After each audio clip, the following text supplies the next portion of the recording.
Benjamin Zaïlou Bassinsa est le nouveau patron du Conseil provincial de l'Ordre national des experts comptables ONEC RDC pour le pôle ouest. Il vient d'être élu à la majorité écrasante par ses pairs. Cette élection confirme la redynamisation de cette organisation grâce à l'appui financier et logistique du projet Profit Congo sous la coordination du COREF. Il est désormais possible de réaliser des opérations chirurgicales des maladies graves et coûteuses à des coûts très raisonnables ici en République démocratique du Congo, et ce grâce aux équipements et autres matériels médicaux sophistiqués acquis par le gouvernement central à l'hôpital du Cinquantenaire ici à Kinshasa. Le 13e congrès annuel de l'Association congolaise de l'urologie nous a permis de pénétrer dans cette formation médicale la mieux équipée de l'Afrique centrale. Les images tournées ici par les caméras de l'agence Galaxy Media vont vous faire découvrir l'expertise qui s'y trouve. Ces titres et tant d'autres vous seront développés dans les corps de ce numéro de Fiscalité et Développement dans une présentation de Didi Mavambu Nombolo Pepe.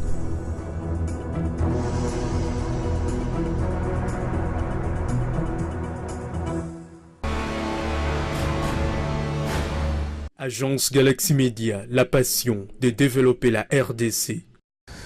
Bienvenue à cette nouvelle édition du magazine Fiscalité et Développement, la grand-messe de finances publiques en République démocratique du Congo.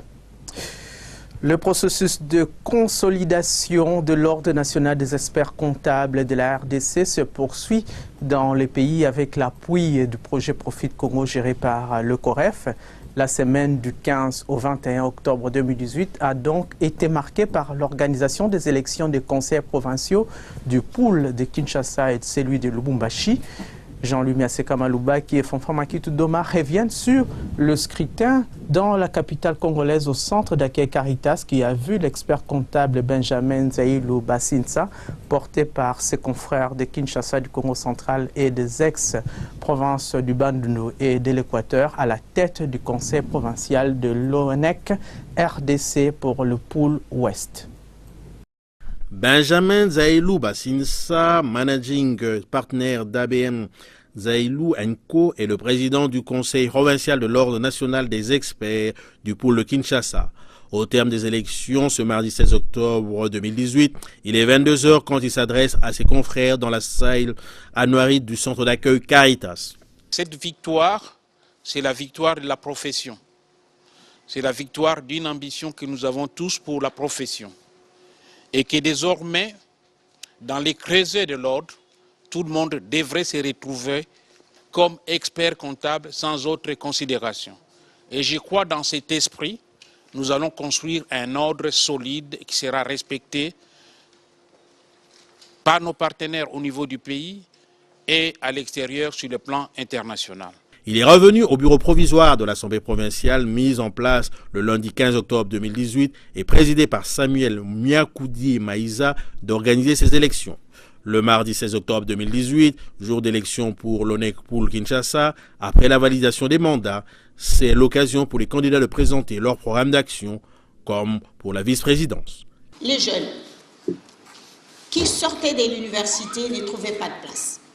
Et je me suis dit, tiens, pourquoi je ne travaillerai pas avec des jeunes?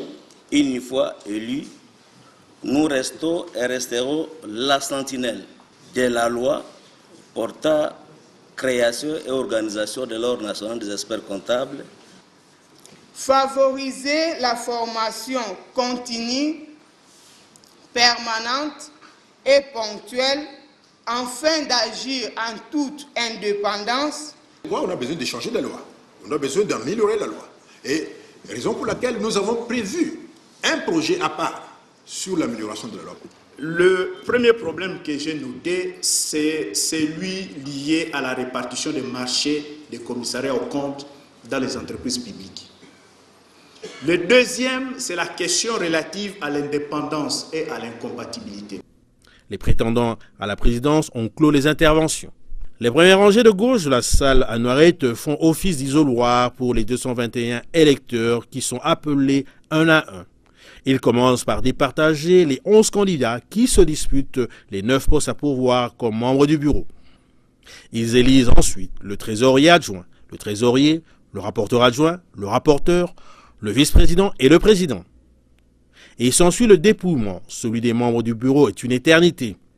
Le choix du trésorier adjoint est une formalité pour Émile Kassé-Tchiké, seul candidat en lice élu avec 200 voix. Plus serré, celui du trésorier qui voit Glaudine Tiakoulou Bayakissa l'emporter avec 113 voix contre 105 pour Nelson Ifeka Bonkoma. Impression de la trésorière élue de l'ONEC pour le Kinshasa. Là, maintenant, on va se retrouver dans le bureau, donc on sera membre du conseil provincial et ça sera encore plus aisé, plus facile pour nous de pouvoir agir pour l'intérêt de tous les experts comptables. Au poste de rapporteur adjoint, Kélim Fumuluzolo triomphe dans une élection à 4 et livre ses impressions. Ce n'était pas une question de vie ou de mort, c'était un jeu démocratique. Et voilà, les confrères m'ont accordé leur confiance et voilà. Et je ferai tout mon possible pour être à la hauteur de la tâche. Son titulaire, le rapporteur, se nomme Fortuna Konde Willou, élu avec 79 voix. À la vice-présidence, William Wiyamba Kalombai sort du lot avec 88 voix. Il savoure sa victoire. J'ai aimé l'objectivité des experts comptables. Les élections étaient libres et transparentes. Et maintenant, là, nous allons travailler dans l'essence de l'essor de la profession. Celui qui va présider à la destinée de l'ONEC pour le Kinshasa ne fait plus l'ombre d'un doute au fil du dépouillement. 128 voix. Vous avez le 128 voix.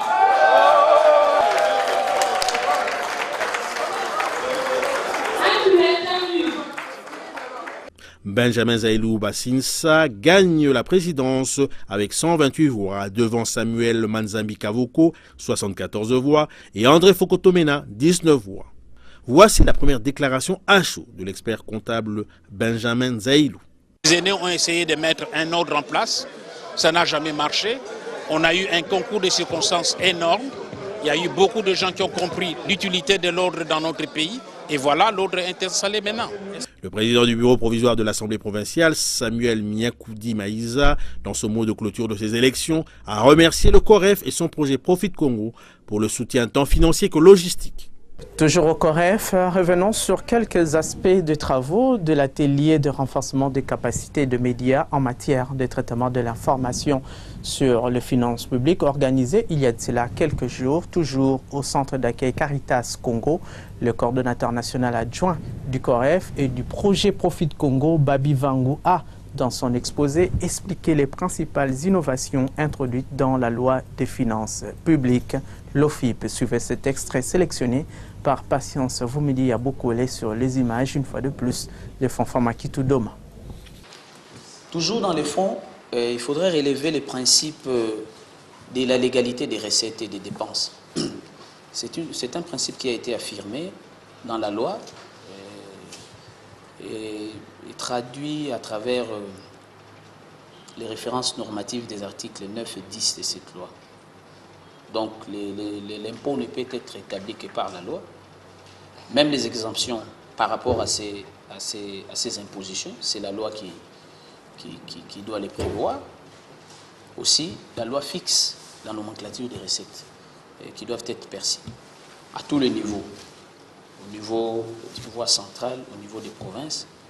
Ce n'est pas un fait anodin, c'est pour que chaque citoyen puisse être en mesure de savoir si réellement les impositions qui sont mises à sa charge sont des impositions qui sont fondées et prévues par la loi.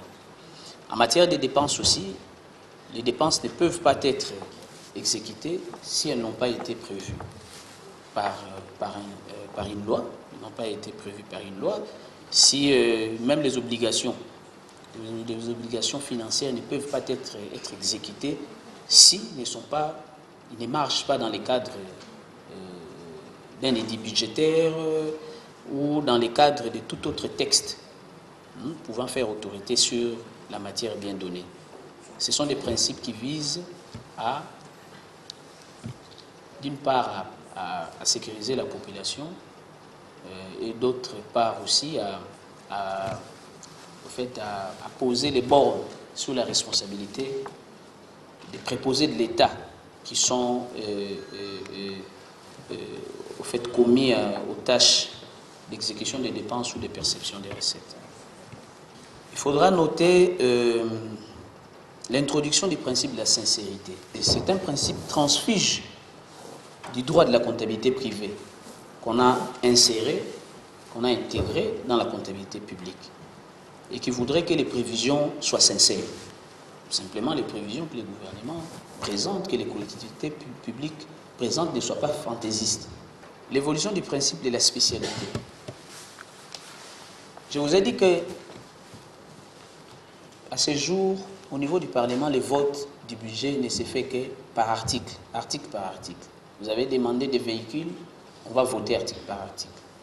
Mais désormais, lorsqu'on va basculer en mode budgétaire,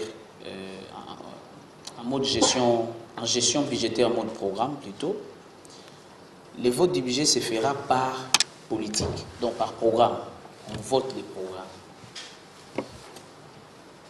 Alors, la spécialité qui était calée au niveau des articles et des littéras va monter d'un cran. Ça ne sera plus au niveau des articles, mais ça sera au niveau des programmes.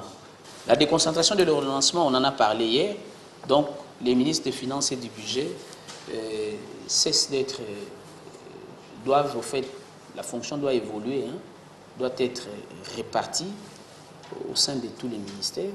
Tous les ministres doivent devenir des ordonnateurs. Ça, c'est l'article 103 qui le dit, sous réserve de la régulation budgétaire qui sera exercée par les ministres des Finances à travers les plans de trésorerie, les ministres du budget à travers les plans d'engagement, pour essayer de contenir les appétits des ministres sectoriels, de manière à ce que les déséquilibres ne s'instaurent pas.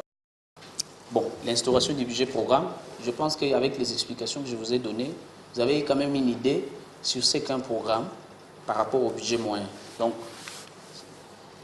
bon, l'instauration de la pluriannualité, c'est ce que je venais de vous dire. Les prévisions ne se font plus dans le cadre d'une seule année. Les prévisions doivent se faire au-delà d'une année, un minimum de 3 ans, pour avoir une lisibilité dans 3 ans. Agence Galaxy Media, la passion de développer la RDC. C'est sous une pluie battante, dimanche 21 octobre 2018, que le Premier ministre chef du gouvernement, Bruno Tshibala-Nzenze, est arrivé aux installations du deuxième terminal de l'Orexon Petroleum du groupe Ledia situé dans la commune de Maloko.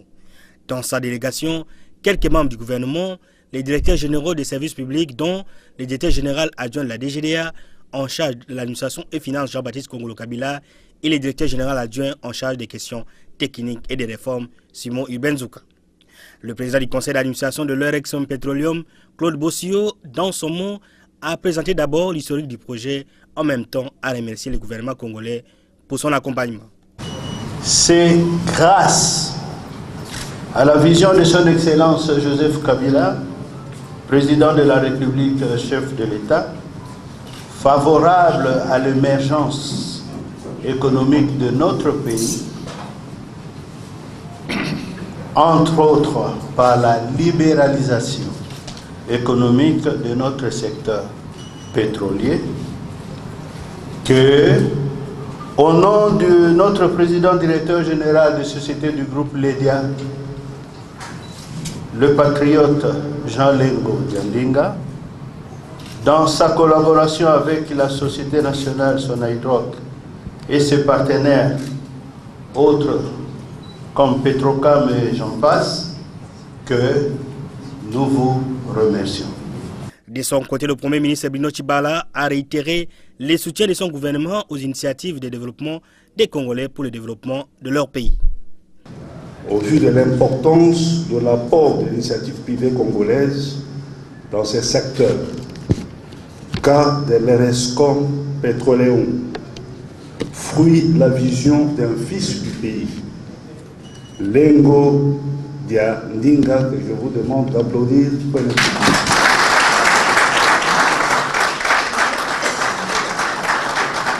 Lancer un appel général à tous les compatriotes disposant des moyens nécessaires d'investir dans les différents domaines économiques de notre pays. Et je leur assure de l'appui et de l'accompagnement sans faille de son Excellence, Monsieur le Président de la République, chef de l'État, ainsi que de tout mon gouvernement. Et après, le Premier ministre a visité les installations de cette société pour se rendre compte de l'ampleur du projet dans l'économie congolaise. Les mesures d'application de l'ordonnance loi du 18 mars 2018 seront bientôt rendues publiques à travers la signature des arrêtés interministériels qui fixent de nouveaux taux en exécution des dispositions du dit texte de loi. Les experts de la DGRAD et ceux de 28 ministères sectoriels sur 33 ont déjà adopté les projets de ces arrêtés. Les ministères restants sont invités d'emboîter le pas afin de doter le pays de cet instrument juridique important qui permettra à la DGRAD de maximiser suffisamment les recettes non fiscales de l'État. La cérémonie de la fin des travaux de la première phase s'est déroulée à la paroisse du Sacré-Cœur dans la commune de la Gombe. C'était le jeudi 18 octobre 2018. Reportage Michel Wangilokwa, Céline Boumba, Angeladi. Longtemps vers la validation de plusieurs projets d'arrêtés interministériels en application de l'ordonnance loi du 18 mars 2018 portant nomenclature des droits, taxes et redevances du pouvoir central. Des délégués ministères sectoriels ont déjà adopté des projets d'arrêtés à signer entre le ministre des Finances et certains de ses collègues. Jeudi 18 octobre 2018, le directeur général adjoint de la DGRAD en charge des questions techniques et des réformes, Emmanuel Mbokosso, qui assistait à la clôture de la première phase des travaux, a appelé les délégués d'autres ministères restés de faire diligence pour l'adoption définitive de ces arrêtés. Je suis venu voir un peu comment ça se déroule, comme j'étais ici la semaine passée. Il y a encore quelques ministères que nous devons récupérer au niveau de la DGRAD. Mais les travaux se déroulent bien comme vous avez vu vous-même parce que vous avez assisté. On continue à recevoir les différents ministères. Comme je l'ai dit, les retardataires leurs ministères seront traités au niveau de la direction générale. La signature de ces arrêtés interministériels devient une nécessité pour permettre à la DGRAD de percevoir pour les comptes du Trésor public des recettes non fiscales supplémentaires au regard de la nouvelle législation en la matière. La Banque mondiale est formelle. Près de la moitié de la population mondiale vit avec moins de 5,5 $ par jour, chiffre rendu public dans son rapport biannuel sur la pauvreté et la prospérité partagée le 17 octobre dernier. 3,4 milliards de personnes au monde restent confrontées à de grandes difficultés pour satisfaire leurs besoins élémentaires. D'après les rapports, l'Afrique subsaharienne est la région qui abrite le plus grand nombre de personnes en situation d'extrême pauvreté. La pauvreté était également au centre de discussion à l'occasion de la Journée mondiale pour la fin de la pauvreté, célébrée le 17 octobre de chaque année. À la représentation de la Banque mondiale de Kinshasa, une conférence débat a été organisée au cours de laquelle 6 startups congolaises ont démontré comment leurs projets contribuent à la création de l'emploi et à la réduction de la pauvreté. Nous sommes au bureau de la représentation de la Banque mondiale à Kinshasa. C'est la journée mondiale pour la fin de la pauvreté, célébrée le 17 octobre de chaque année. Pour cette édition, le numérique, l'emploi et le développement en RDC, c'est le sujet au centre des débats. Le numérique est ce qui va nous permettre de pouvoir accélérer la réduction du gap entre le nord et le sud. Ça passera par le numérique notamment, parce que ça nous permet d'avoir accès à des outils, de pouvoir développer des solutions qui sont adaptées à nos besoins et de donner rapidement accès à l'information, de mettre en contact les gens, parce qu'aujourd'hui on n'a plus besoin de se déplacer que pour pouvoir faire les choses, donc ça réduit les distances, ça donne accès à l'information, ça permet de s'adapter aux réalités. Donc nous sommes convaincus que le numérique, lui, va nous permettre de développer beaucoup plus vite le pays. À cette occasion, 6 startups congolaises qui utilisent le numérique sont invitées à présenter leurs projets. Formés dès le jeune âge des créateurs d'emplois et non des demandeurs d'emploi en comptant sur l'aide du numérique, c'est l'objectif principal poursuivi par ses promoteurs qui a créé son Académie de sciences technologiques Azitech. Autre projet éducatif présenté, c'est celui de Matumaini Asbel. Cette structure s'occupe de l'alphabétisation des femmes rurales en les initiant ensuite à l'usage du numérique pour l'épanouissement de leurs activités économiques. J'ai aujourd'hui un centre d'alphabétisation dans lequel nous avons intégré le digital. Pour parler aujourd'hui de numérique et réduction de la pauvreté, c'est vraiment comment le numérique aujourd'hui peut aider la cible que j'ai, qui en l'occurrence sont les femmes analphabètes et les femmes dans les milieux ruraux, comment le numérique peut les aider. Ce que nous faisons aujourd'hui, c'est que nous mettons à disposition des formations gratuites pour ces femmes via le numérique et nous nous focalisons spécialement sur les besoins qu'elles ont. Nous ne cherchons pas à ce que ces femmes aujourd'hui reprennent un cursus scolaire classique, mais nous avons besoin d'elles, qu'elles puissent venir vers nous et nous expliquer quels sont leurs besoins. Et aujourd'hui, le fait d'accéder par ce numérique à des formations gratuites, ça développe certaines envies chez ces femmes et ça peut aider celles qui sont déjà dans certains business de pouvoir améliorer leurs capacités et pouvoir développer leur business et pouvoir avoir aujourd'hui un peu plus d'autonomie, ou pour celles qui n'en avaient pas du tout, de commencer à en avoir et de penser plus grand, d'avoir une plus grande ouverture d'esprit et plus grande ouverture sur ce qui pourrait apporter le monde pour elles demain. Bilangaya Betu est un autre projet très intéressant appartenant à l'ONGD Elongo Elonga du Dr Serge Mbaye Kabouaï, qui a fait ses œuvres dans le secteur agroalimentaire avec la production déjà de 5 tonnes de pommes de terre à Mbanzangungu dans le Congo central. Pour lui, le recours au numérique est un moyen efficace de mutualiser des contacts du producteur local au consommateur final. Dans ce système que je viens de décrire, il y a plusieurs acteurs. Il y a des producteurs, il y a des consommateurs, il y a, il y a des intermédiaires, il y a toute une communication à gérer aujourd'hui grâce au numérique. Donc le numérique va devoir faciliter les choses en termes de communication. Je vous donne un exemple simple. Le fermier qui est en Mbanzangungu, qui a produit, c'est pas 10 tonnes de pommes de terre, s'il sait communiquer avec les coopératives agricoles urbaines qui sont en ville, leur dire que voilà, j'ai produit autant de pommes de terre ou j'ai telle marchandise que je produis, est-ce que vous pouvez assurer cette communication grâce au numérique, facilite les choses. Le numérique et les autres technologies doivent se soutenir mutuellement pour donner des résultats concluants. Cependant, comment recourir au numérique sans électricité, par exemple? Le pouvoir public est donc appelé à créer un environnement devant favoriser l'émergence de nouvelles technologies de l'information et de la communication et de surcroît le développement socio-économique des populations. Il faut vraiment être très clair sur la place du système éducatif, de 1, et de 2, être très clair sur le rôle du pouvoir public pour créer l'environnement dans lequel l'innovation pourrait aboutir vraiment à des changements qualitatifs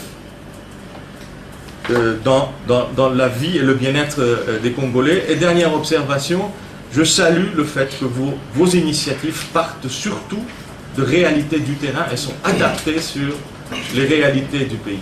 En Afrique, la croissance démographique évolue beaucoup plus vite que la croissance économique. 50 millions d'enfants ne vont pas à l'école, même ceux qui y vont n'ont pas accès à une scolarité de qualité, susceptible de les rendre compétitifs sur le marché de l'emploi, à l'heure où l'usage du numérique est incontournable. Autre chose à présent, comment le Bureau central de coordination BCECO a rempli sa mission de contribuer au processus de reconstruction et de développement de la République démocratique du Congo durant l'année 2017. Les détails sont dans ces rapports résumés pour vous par Fabien Lubuluba Kayaka, les rapports qui est déjà disponible depuis plusieurs semaines. Ce rapport est le 15e de la série depuis la création du Bureau central de coordination en 2001. Il est subdivisé en 4 grandes parties. En liminaire se trouve une brève présentation du BSECO, le message du directeur général, le résumé analytique de ses rapports et les principaux faits marquants de l'année 2017. En outre, l'on apprend que la hauteur des financements gérés par les BSECO au 31 décembre 2017 s'élève à 4,3 milliards de dollars américains qui ont servi à financer des projets de développement dans divers secteurs de la vie nationale. La deuxième partie, quant à elle, est consacrée à la gestion administrative. Elle passe en revue les organes décisionnels et opérationnels du BSECO en regard de leur composition et des rôles de chacun dans l'accomplissement des missions dévolues à cette agence d'exécution des projets. Si les comités de pilotage chapeautent la structure administrative, il est en effet secondé par la direction générale qui, elle, est assistée par 3 directions qui comprennent en leur sein 5 divisions.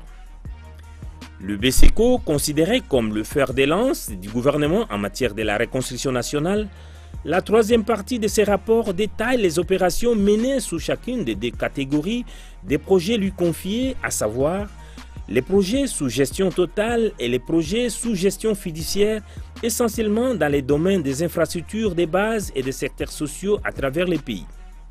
Dans la 4e et dernière partie réservée à la gestion financière, rend compte à la fois de l'origine des fonds et du niveau de leur décaissement en 2017 en faveur de chacun des projets gérés par les BSECO pour les comptes de ses principaux bailleurs. L'exécution du budget de fonctionnement du BSECO y est également examinée. Puis interviennent les annexes qui sont en réalité des données statistiques des marchés attribués durant l'année 2017, les rapports d'audit externes sur la gestion du BSECO. Somme toute, ces rapports renseignent que le BSECO a mis en place et développé des outils de gestion financière adaptés aux projets qui lui sont confiés.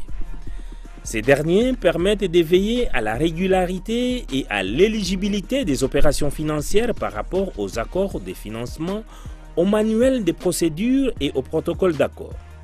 Pour assurer son fonctionnement au cours de l'exercice 2017, le BSECO s'est doté d'un budget de 4,521 millions de dollars américains. Celui-ci a été exécuté à hauteur de 97%. À ce jour, le BSECO compte 2 principaux bailleurs, le gouvernement congolais et la BADEA OFID. Ces condensés d'activités relèvent aussi que la conjoncture économique au niveau international et national a beaucoup impacté sur les activités du BSECO. Ainsi, de 2016 à 2017, le portefeuille des financements des projets confiés au BSECO est passé de 1,102 milliards de dollars américains à 1,92 milliards de dollars américains, soit une baisse de 9,53%. Cette baisse d'activité transparaît aussi dans les statistiques des marchés attribués en 2017.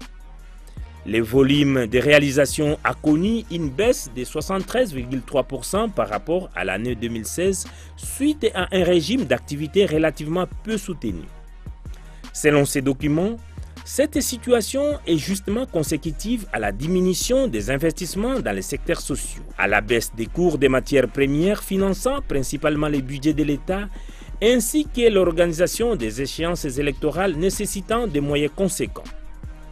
À cet effet, le montant global des marchés est passé de 131 446 597,83 dollars américains, correspondant à 821 marchés, à 72 792,46 dollars américains, représentant seulement 219 marchés.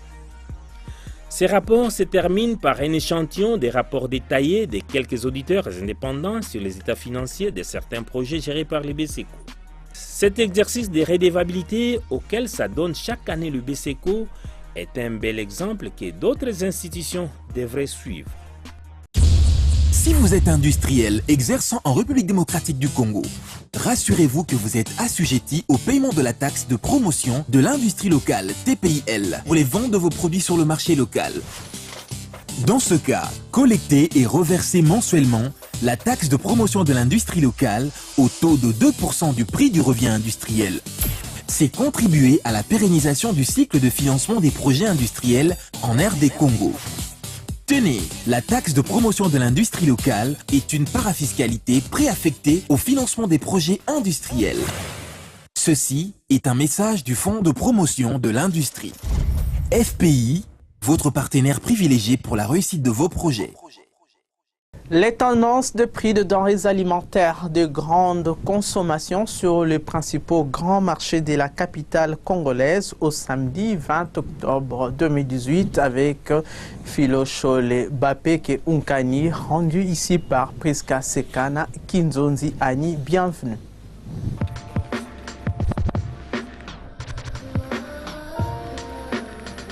Le prix des denrées alimentaires de grande consommation cette semaine diffère d'un marché à l'autre.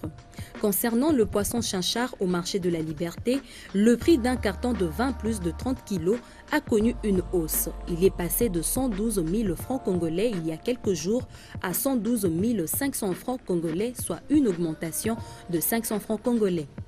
Hausse également au marché central où le prix est passé de 107 000 francs congolais à 108 000 francs congolais, soit une augmentation de 1000 francs congolais. Stabilité par contre au marché Ziguida où le prix n'a pas bougé d'une semaine à l'autre. Le même carton a coûté 107 000 francs congolais.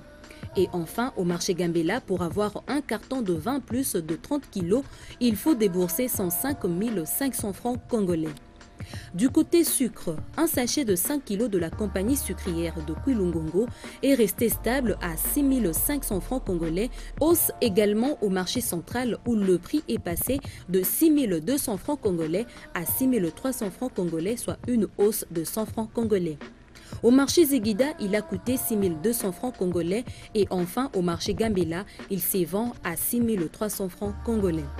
Cette baisse de prix du sucre s'explique par l'abondance de ce produit sur certains marchés. Pour ce qui est de l'huile végétale, un bidon de 5 litres a coûté 13 000 francs congolais au marché de la Liberté, tandis qu'au marché central, il s'évend à 13 100 francs congolais. Au marché Ziguida, il coûte 12 700 francs congolais et le même bidon de 5 litres se négocie à 13 200 francs congolais au marché Gambela. Cette baisse quasiment généralisée du prix de l'huile végétale se justifie par l'abondance de ce produit sur le marché quinois. Pour la viande, le prix d'un carton de 10 kg n'a pas bougé d'une semaine à l'autre. Il s'est vendu à 92 000 francs congolais au marché de la Liberté. Au marché central, il a connu une légère hausse de 300 francs congolais, passant ainsi à 92 600 francs congolais. Même tableau au marché Ziguida où le coût est passé de 93 100 francs congolais à 93 500 francs congolais, soit une augmentation de 400 francs congolais. Au marché Gambela, il a coûté 92 400 francs congolais. Cette hausse de prix des viandes s'explique par sa rareté sur certains marchés dans la capitale congolaise. Terminons avec le produit sec. Le prix d'un bol de maïs en provenance de la province de Kwilu s'est vendu à 600 francs congolais ce week-end. Nous sommes là au marché de la Liberté. Au marché central, ce même bol a coûté 900 francs congolais. Hausse au marché Ziguida où le prix est passé de 800 francs à 1000 francs pour un bol. Même tableau au marché Gambela où le prix est passé de 600 francs congolais à 800 francs congolais, soit une augmentation de 200 francs congolais. Voilà les tendances de prix de ces denrées alimentaires de grande consommation au samedi 20 octobre 2018 sur le principal marché de Kinshasa, capitale de la République démocratique du Congo. Et puis l'Institut national de la statistique INES a rendu public les informations sur l'indice de l'inflation hebdomadaire de la semaine du lundi 15 au vendredi 20 octobre 2018. Plus de détails dans cet élément préparé par Muriel Makiese Loutina. L'inflation hebdomadaire du 15 au 20 octobre 2018 est de 0,068% au niveau national et 0,050% à Kinshasa. En cumul, l'inflation a atteint 6,059% au niveau national et 6,094% à Kinshasa. L'inflation annualisée se situe à 7,555% au niveau national et 7,598% à Kinshasa. En glissement annuel, L'inflation est de 16,385% au niveau national et 15,479% à Kinshasa. L'inflation de la semaine est consécutive à la hausse des prix de la farine de maïs à cause de la baisse du niveau d'importation de la farine de maïs provenant de la Zambie, des poissons salés bitoyo et certains poissons fumés et des épices. Sur le marché d'échange, le taux officiel de la Banque centrale du Congo a indiqué au vendredi 19 octobre 2018 un dollar américain à 1631,94 francs congolais, un euro à 1873,84 francs congolais et un franc CFA à 2,8 francs congolais. Au samedi 20 octobre 2018, cette fois-ci, au parallèle, le taux était à 1620 francs congolais le dollar américain dans la plupart des communes de la ville de Kinshasa et à 1640 francs congolais le dollar au centre-ville de la capitale congolaise. À l'aéroport international de Njili, le taux était à 1600 francs congolais à l'intérieur du pays, précisément à Matadi, dans le Congo central, le roi dollar s'est négocié à 1625 francs congolais. Même taux constaté à Kikwit, dans la province du Kwilu. Le billet vert s'est négocié à 1630 francs congolais à Kolwezi, dans la province du Lualaba, pendant qu'à Bunia, dans la province de l'Ituri, le dollar s'est changé à 1635 francs congolais. À Kisangani, dans la province de la Chopo, les billets verts a valu 1640 francs congolais. Et les pics du taux d'échange à l'intérieur du pays a été observé une fois de plus à Goma et à Bukavu, respectivement dans le nord et sud Kivu, où on pouvait changer la devise américaine à 1650 francs congolais. Pour donner de la couleur à vos rêves et célébrations, pour vos travaux d'impression haute définition, une seule référence, Gradeco, aux nouvelles galeries présidentielles locales 16, entrée du côté ambassade de Chine. En ces moments en promotion, polo d'anniversaire, polo de mobilisation de masse, tasses, stylos imprimés. Hâtez-vous, stock limité, Gradeco, bien plus qu'imprimé.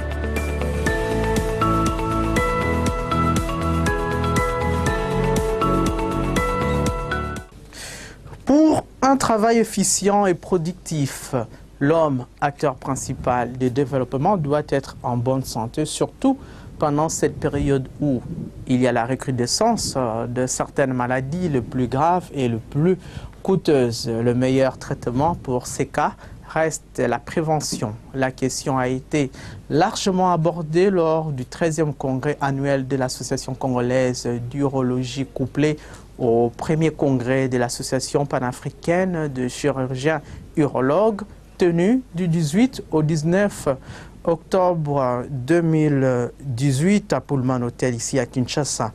Les participants venus du Congo-Brazzaville, du Gabon, du Cameroun, de l'Inde, du Zimbabwe et de la République démocratique du Congo ont convenu de mutualiser leurs efforts dans la prise en charge médicale de maladies relevant d'urologie pour réduire le coût des traitements des patients en Afrique centrale. C'est un reportage de Michel Wangilokwa sur les images d'Étienne Kumba Chuma. Ils sont venus de l'Afrique et de la République démocratique du Congo. Ces chirurgiens urologues ont échangé des expériences sur la prise en charge médicale de leurs patients afin d'avoir une même approche et méthodologie à suivre face à certains cas à traiter dans leurs centres de santé respectifs.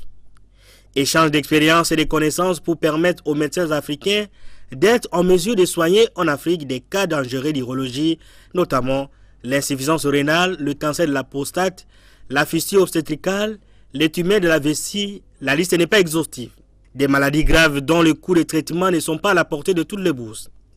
Ces maladies relevant de l'urologie ont paupérisé les familles entières et dans bien des cas, la guérison ne suit pas souvent. Au Cameroun, par exemple, une intervention chirurgicale relevant de ces cas coûte jusqu'à 2 500 000 francs CFA, soit un peu plus de 5 000 $ américains, a dit le docteur Seri Kamanjou. Alors ce que nous faisons particulièrement à Douala, c'est que c'est un peu le cas au cas. C'est vraiment du cas par cas. Ça veut dire que nous avons une base, mais il nous arrive très honnêtement d'opérer des patients qui n'ont pas forcément beaucoup d'argent, et on se base par rapport à leurs moyens. Mais en général, si vous devez subir une intervention rénale, c'est aux alentours de 2 500 000 francs CFA, à peu près. Mais nous avons opéré des patients à 1 million, des patients à 800 000. Donc, tout dépend un tout petit peu des conditions financières du patient. Et vous savez, plus vous opérez de patients, plus vous pouvez avoir l'opportunité de baisser les coûts. Pourquoi ces traitements coûtent-ils les yeux de la tête? La réponse est très simple selon ce médecin traitant. C'est qu'effectivement, les pathologies urologiques, n'est-ce pas, nécessitent une prise en charge adéquate. Et la prise en charge, étant donné que le matériel devient de plus en plus sophistiqué, vous comprenez avec moi qu'effectivement, il faut avoir parfois des moyens, n'est-ce pas, pour une meilleure prise en charge. Ça coûte cher parce que ça demande beaucoup d'efforts, beaucoup de matériel. Parfois, le matériel n'est pas disponible, parfois il faut le faire venir et tout cela a un coût. Mais en général, la santé a un coût. En République démocratique du Congo, le traitement des cas relevant d'urologie n'est pas à la portée de tout le monde, comme partout ailleurs en Afrique centrale. Les prix varient entre 800 à 4 500 $ américains selon les cas. Cependant, en RDC, les coûts sont fixés en tenant compte de la cotation de l'acte, du niveau de l'hôpital, qu'il soit primaire, secondaire ou tertiaire, du coefficient lié à la spécialisation du médecin et au coût d'hébergement. En clair, un cas d'opération peut coûter 500 $ dans l'hôpital X, le même cas peut coûter jusqu'à 4 500 $ à l'hôpital Y. C'est ce qui est codifié dans un vieil arrêté de 1970 dont médecins, patients et pouvoirs publics appellent à sa révision. En marge justement des travaux du 13e congrès annuel de l'Association congolaise de l'urologie, des médecins urologues venus de l'Inde, du Cameroun, du Gabon, du Zimbabwe et de la RDC ont procédé aux interventions chirurgicales de cas le plus graves à l'hôpital du Cinquantenaire. Ces médecins spécialistes de renommée internationale ont été émerveillés de la qualité de matériel trouvé sur place à l'hôpital pour la prise en charge de malades, des matériels qu'on ne trouve dans aucune formation médicale en Afrique centrale. Notre équipe a passé une journée dans les différents blocs opératoires de l'hôpital du Cinquantenaire. Je vous propose donc de suivre en exclusivité ces reportages de Michel Wangilokwa et Étienne Kumbachoma. Hôpital du Cinquantenaire, l'un des bijoux de la République démocratique du Congo. Ici, nous sommes dans le couloir qui mène aux différentes salles d'opération. La caméra accède rarement à ces lieux. Toutefois, nous avons reçu une autorisation spéciale pour filmer dans les salles d'opération en mouvement, comme l'attestent ces moniteurs qui reçoivent les images de médecins en action. Ici, en équipe, des médecins congolais mais aussi camerounais, gabonais et indiens sont à pied d'œuvre pour sauver des vies humaines dans des situations où le pronostic vital serait engagé. À côté des médecins, des mastodontes, ces machines de dernière technologie dans la médecine. Des cas graves à intervenir à l'image de cette jeune dame hospitalisée pour des calculs rénaux. Ces médecins venus de New Delhi connaissent l'ampleur du travail qui l'attend. That we are not cutting her, we are not cutting it, but we are making tiny holes to remove the stones. Et nous allons utiliser une technique de mini-invasive surgery, technique mini-invasive de surgery, pour traiter le calcul. Donc ici, on ne va pas ouvrir la patiente. Par des petits trous, des tout petits petits trous, on va pouvoir traiter l'intervention et traiter les calculs. Voilà. L'intervention chirurgicale de notre jeune dame durera près de 6 heures. Ce n'est pas tout. Nos vaillants médecins travailleront toute la journée pour sauver encore d'autres vies. Plus de peine que de mal, des malades sortent tout de même, sourire aux lèvres. Le chef de l'État, Joseph Kabila Kabange, avait raison d'inaugurer cet édifice qui est un patrimoine pour notre pays. Les Congolais qui dépensent des milliers de dollars pour aller en Inde, pour aller en Chine, en Suisse ou aux États-Unis, dépassés par ici. Vous trouverez, ce sont presque les mêmes médecins qui sont en Chine, qui sont en Inde, qui sont ici. Le bloc opératoire de l'hôpital du Cinquantenaire est équipé de matériel sophistiqué pour les cas d'urologie et donc à même d'aider les médecins à faire des opérations sans la moindre cicatrice. Des matériels dernier cri à la pointe de la technologie que certains médecins africains se disent fiers de les avoir manipulés. J'étais extrêmement impressionné par le matériel, l'infrastructure, le bloc opératoire. C'est vraiment du haut niveau. Et c'est ce que nous recherchons tous, notamment en Afrique. Et j'encourage l'hôpital à poursuivre dans cette voie. Un peu partout en Afrique, notamment dans notre zone Afrique centrale, il y a des hôpitaux de rang mondial. Face à certaines rumeurs distillées dans l'opinion nationale depuis des années, les docteurs Mobile Kapanga indiquent que l'hôpital du cinquantenaire appartient à l'État et dispose d'un corps médical bel et bien qualifié. L'hôpital cinquantenaire, c'est un hôpital de l'État, du gouvernement. C'est le gouvernement qui a sorti de l'argent, qui a investi pour construire cet hôpital. C'est vrai, il est sous gestion privée, ce qui est normal. Hein? L'État peut gérer ses biens comme il peut céder la gestion à des partenaires qu'il contrôle. Hein? C'est tout simplement ça. Mais c'est l'hôpital des Congolais. Des Congolais. Concernant ceux qui travaillent ici, c'est des faux bruits. Vous savez, je ne jette pas des fleurs à l'Inde. Moi, je connais des médecins indiens. Beaucoup sont mes amis des Indiens. Allez en Inde. C'est un des pays où le niveau de la médecine est élevé au monde, avec des standards internationaux de très haut niveau. Ce n'est pas pour rien que beaucoup de nos frères, ils vont se faire opérer en Inde. Hein?